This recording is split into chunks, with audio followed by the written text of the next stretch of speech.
Olá, está começando mais um Boletim do Esporte pela Terceira Via TV em Campos, Macaé, Rio das Ostras, a melhor imagem também em HD. E vamos aos destaques. Sport Recife se mantém na liderança do Brasileiro com vitória sobre o Internacional. Vasco vence a segunda, mas ainda está na zona de rebaixamento. Emanuel Biancucci, o herói do jogo em São Januário.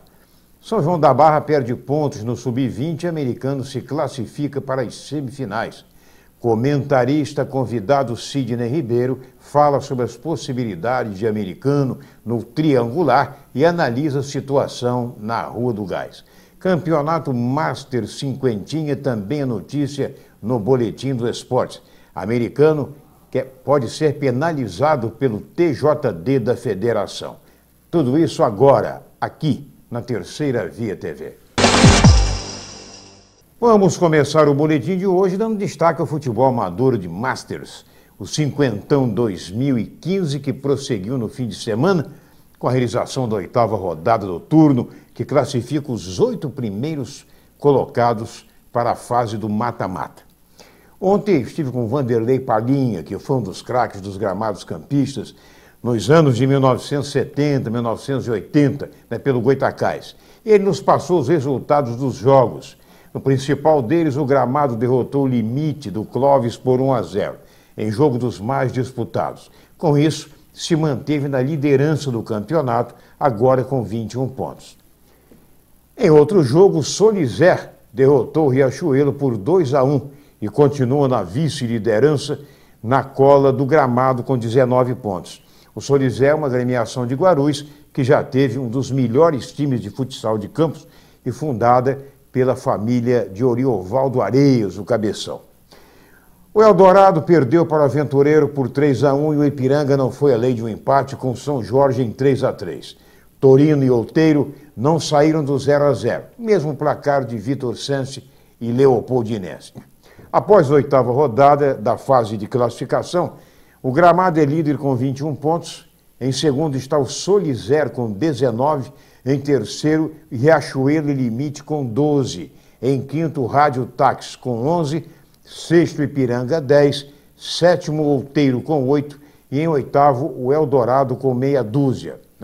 E em nono lugar, Torino com o mesmo número de pontos. Aventureiro e Leopoldinense estão com apenas 5 pontos e o Vitor Sense na lanterna com 4 pontos. A próxima rodada aponta o líder Gramado enfrentando o Leopoldinense na condição de franco favorito, mesmo o mando de campo sendo do adversário.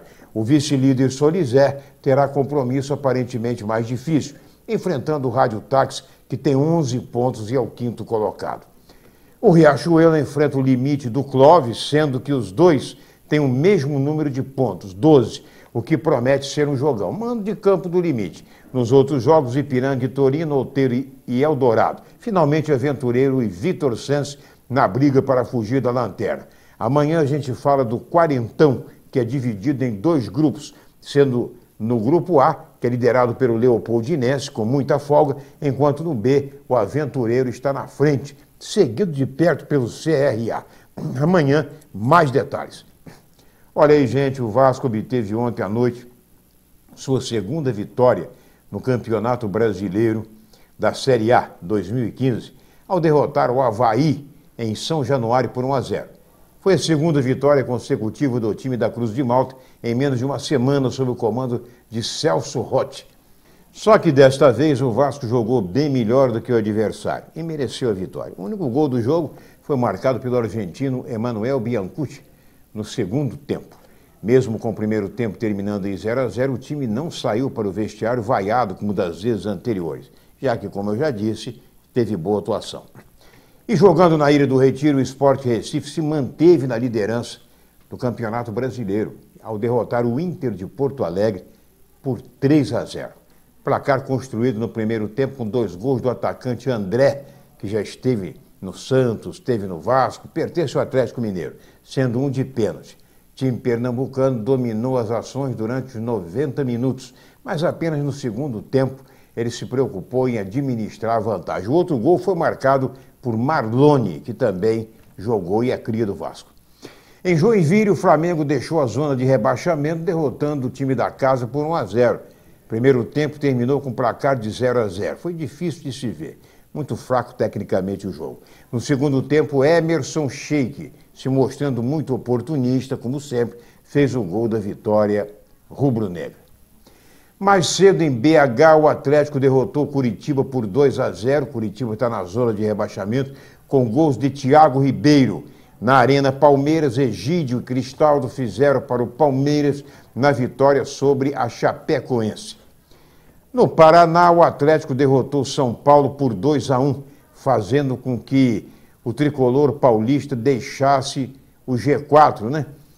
Para desespero do nosso querido Flávio Luiz, o Fábio Luiz, o Fabinho, aqui da Terceira Via TV. O G4, né? Deixou o G4 São Paulo, entrando com isso no lugar a equipe do Grêmio Porto Alegrense. Gustavo e Marcos Guilherme marcaram para o Furacão, enquanto Centurion fez o gol do São Paulo. Olha aí, gente, numa lambança do goleiro atleticano, que saiu jogando mal e entregou a bola nos pés do atacante. Em Porto Alegre, o Grêmio derrotou o Cruzeiro por 2-1, gol de Douglas cobrando pênalti e entrou no G4, em lugar do São Paulo que saiu. Ainda de acordo com sites esportivos, o zagueiro Miranda assinou com o Inter de Milão. Douglas Costa, aquele que perdeu o pênalti, acertou com o Bayern de Munique. E Elias resolveu ficar mesmo no Corinthians. Por fim, o velho grafite, né? Dos tempos aí que o nosso Serjão filmava jogos no Maracanã, que estava há mais de 15 anos fora do país, voltou ontem às suas origens. Assinou contrato com Santa Cruz de Recife, que disputa a Série B no futebol brasileiro e faz uma péssima campanha. Por incrível que pareça, Gilmar Rinaldi, coordenador das seleções da CBF, anunciou ontem a criação de um conselho composto por ex-campeões do mundo, como forma de tentar salvar o futebol brasileiro. Segundo Rinaldi, ele repudia as acusações que lhe foram feitas por Zico, porque, de acordo com Galinho, Rinaldi sempre agiu como agente de jogadores e, do jeito como a coisa está indo, o Brasil dificilmente chegará com tranquilidade à Copa da Rússia. A gente só espera que essa comissão formada por ex-jogadores não seja composta por Ronaldo Fenômeno e por Bebeto, né? Que fizeram parte daquela comissão organizadora da Copa do Mundo. No Botafogo, o Bill rescindiu seu contrato, já que pediu para sair do clube, e o presidente Carlos Eduardo Pereira falou com a reportagem do Boletim do Esporte ontem pela manhã aqui em Campos que o clube não se opôs. Ele lembrou que o atleta tem problemas de família, inclusive com questões judiciais, e prefere atuar em outro país. Já o atacante Rafael Oliveira assinou contrato com o clube no dia de ontem. No mais, Robinho jogou futebol ontem na praia no Rio, confirmou sua ida para o futebol chinês. Léo Moura curtiu a Praia da Barra, ainda sem destino certo.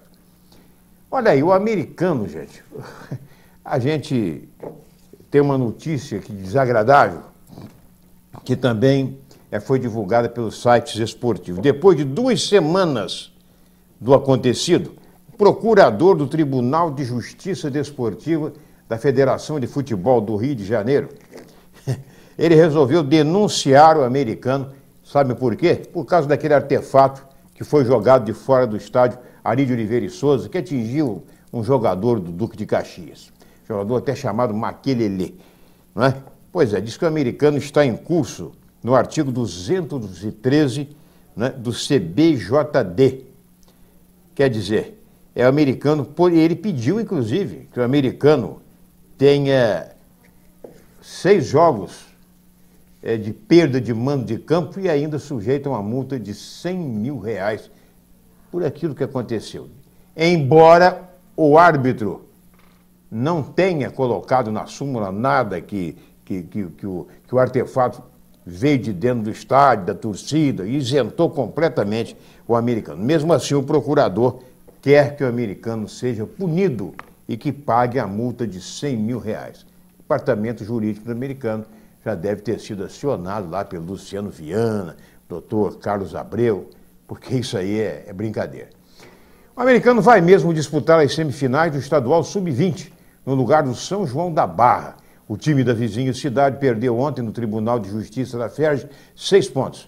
O São João da Barra teria colocado um jogador irregular numa partida ainda na fase de classificação, né? chegou a jogar a primeira partida pelas semifinais com o Olaria, lá no estádio Manuel José Viana de Sá, e perdeu por 2-0. Com a decisão do TJD, a partida foi anulada. Quem vencer o mata-mata entre Americano e Olaria, no Sub-20, vai enfrentar o Audax, que eliminou Barra da Tijuca, e está à espera do vencedor desses dois jogos. Nos próximos blocos, Sidney Ribeiro estará comentando as chances do Americano, a situação do Goytacás e até falando de seleção brasileira. Segura aí, é rapidinho, é pai e bola.